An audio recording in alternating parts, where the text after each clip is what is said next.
시편 119편 50절 우리 같이 한 목소리로 읽겠습니다. 시작. 이 말씀은 나의 고난 중에 위로라. 주의 말씀이 나를 살리셨기 때문이니이다. 아멘.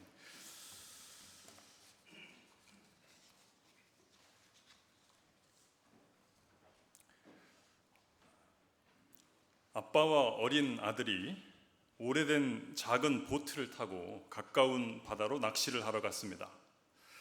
아빠는 열심히 노를 저어서 물고기가 있을 만한 깊은 곳으로 갔습니다. 재미있게 물고기를 잡고 있는데 갑자기 보트 바닥에서 물이 새기 시작하는 겁니다. 깜짝 놀란 아빠는 노를 저어서 육지로 가까이 가려고 애를 썼습니다. 그런데 물이 차오르는 속도가 너무나 빨랐습니다. 결국에는 육지에 도착하기도 전에 아빠와 아들은 그 태운 배가 가라앉고 말았습니다. 육지가 눈에 보였지만 어린 아들이 수영해서 육지까지 가기에는 너무나 먼 거리였고요. 그렇다고 아빠가 아들을 끌고 수영해서 가자니 둘 다 위험해질 것 같았습니다. 아빠는 이때 중대한 결정을 내려야 했습니다. 아들을 바다에 홀로 남겨두고 아빠가 육지로 먼저 갔다가 구조배를 구해서 다시 아들에게 돌아오는 것이었습니다. 아빠는 아들에게 침착하게 말을 합니다. 아들아, 지금부터 아빠의 말을 잘 들어라. 아빠가 저기 육지로 가서 배를 가져올 거야. 그동안 너는 이 바다에 혼자 있어야 돼. 하지만 절대로 두려워하지 마. 아빠가 하라는 대로만 하면 돼. 절대로 수영하려고 하지 마. 양팔을 벌리고 몸에 힘을 쭉 빼고 하늘을 보고 누워만 있으면 돼. 그렇게 아빠 말씀대로 가르쳐 준 대로 가만히 아들이 누워있자 아들은 자기의 몸이 물에 뜬다는 것을 깨달았습니다. 아빠는 아들을 떠나기 전에 다시 당부합니다. 아들아, 조금 있으면 무섭고 두려운 생각이 들 거야. 그래도 절대로 몸에 힘을 주거나 수영을 하려고 하면 안 돼. 힘을 빼고 가만히 누워 있어야 돼.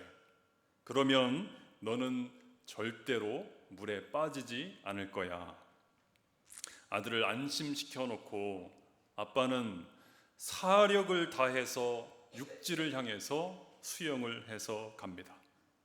땅에 도착하자마자 구조선을 구했습니다. 그 배를 타고 아들을 향해서 전속력으로 나아갑니다. 그리고 잠시 뒤에 배가 가라앉아 있던 그 곳에서 얼마 떨어지지 않은 바다 위에서 아빠는 무엇을 발견했을까요? 두 팔을 벌린 채 하늘을 즐기면서 떠 있는 아들을 발견했습니다. 사랑하는 성도 여러분, 만약에 이 아들이 아빠의 말을 믿지 못하고 자기 힘으로 수영을 해서 육지까지 가고자 했다면 어떤 결과가 나왔을까요? 두려움이 몰려올 때에 몸에 힘을 주어서 발버둥 치면서 빠지지 않으려고 했다면 어떤 결과가 나왔을까요? 해피엔딩은 새드 엔딩으로 바뀌었을 것입니다. 사랑하는 성도 여러분, 우리들의 아버지 하나님의 말씀은, 이 성경 말씀은 생명의 말씀입니다. 우리의 영혼을 살리는 생명의 말씀입니다. 때로는 이 하나님의 말씀을 읽을 때에, 묵상을 하거나 설교를 들을 때에 도무지 이해가 안 될 때도 있습니다. 내 경험에 의하면, 내가 가지고 있는 이 지식에 따르면 이런 상황에서 사는 길은 수영을 해서 육지로 가는 길인데 왜 하나님은 지금 이 순간에 아무것도 하지 말고 팔을 그저 벌리고 누워만 있으라고 하시는가? 비록 우리의 머리로 이해가 되지 않을지라도 그 말씀에 순종할 때에 우리의 영혼은 살아납니다. 그 말씀에 순종할 때에 우리는 힘을 얻는다라고 하는 것이죠.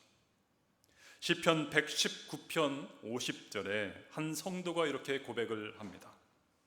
이 말씀은 나의 고난 중에 위로라. 주의 말씀이 나를 살리셨기 때문이다. 고난이 오면 포기하고 싶을 때가 있습니다. 고난이 더 심해지면 너무 힘들어서 주저앉고 싶을 그런 순간이 찾아옵니다. 그 순간에 다시 일어나서 다시 힘을 내어서 달려가라. 너는 할 수 있다. 죽고 싶은 그 순간에 나로 하여금 다시 설 수 있도록 위로해 주었고 다시 살 수 있도록 힘을 주었던 것이 무엇이었는가? 하나님의 말씀이었다고 시편 기자가 바로 오늘 본문에 고백을 하고 있습니다. 초등학교에 다닐 때부터 아버지 지갑에 손을 대고 돈을 훔치고 불량배들과 어울리던 소년이 있었습니다. 14살에 어머니가 갑자기 돌아가셨습니다. 그런데도 이 아이가 정신 차리지 못하고 친구들과 포커를 치면서 도박 중독에 빠졌습니다. 16살에는 절도죄에 빠져서 감옥에 들어갑니다. 그는 상습적으로 도적질을 했고 술을 좋아했고 거짓말쟁이였습니다. 19살이 되던 해에 우연히 친구 집에 놀러 갔다가 거기에서 친구가 전하는 하나님의 말씀을 들었습니다. 그리고 예수님을 만났습니다. 그 이후로 계속해서 하나님의 말씀을 들었습니다. 그리고 그 위대한 하나님의 말씀이 이 망나니처럼 살던 이 청년의 마음을 찌르고 쪼개기 시작했습니다. 그는 하나님 말씀 앞에 무릎을 꿇을 수밖에 없었고 그 자리에서 예수님을 위해서 살기로 결단을 합니다. 이 청년이 누구냐? 여러분이 잘 아시는 고아들의 아버지 조지 뮬러 목사님입니다. 여러분, 이것이 바로 하나님의 말씀이 가진 힘입니다. 한 사람의 인생을 완전히 뒤바꿔놓는 하나님 말씀의 능력. 우리 사랑하는 성도 여러분을 축복합니다. 생명의 말씀을 붙들고 살아가시는 2020년 새해가 되기를 주님의 이름으로 축복합니다. 이 말씀을 읽고 하나님의 말씀을 묵상하고 외우고 붙들고 하나님 말씀 따라서 말씀에 순종하면서 하루하루 살아갈 때에 이 하나님의 말씀이 우리의 삶을 고치실 것을 믿습니다. 이 능력의 말씀이 여러분의 삶을 고치실 것을 믿습니다. 이 위대한 하나님의 말씀이 여러분을 살리실 것을 믿습니다. 말씀으로 승리하는 2020년 되시기를 주님의 이름으로 축원합니다. 기도하겠습니다. 하나님의 말씀에 능력이 있음을 믿습니다. 그 말씀에 생명이 있음을 믿습니다. 2020년 새해에는 이 세상의 가르침이 아니라 오직 하나님의 말씀만을 붙들게 하여 주시옵소서. 우리에게 말씀하실 때에 그 말씀에 순종할 수 있는 힘을 허락하여 주시옵소서. 그 능력의 말씀으로 어떤 고난과 시련이 와도 넉넉히 이기는 믿음의 소유자들이 될 수 있도록 주님 우리를 붙들어 주시옵소서. 예수님의 이름으로 간절히 기도하옵나이다. 아멘.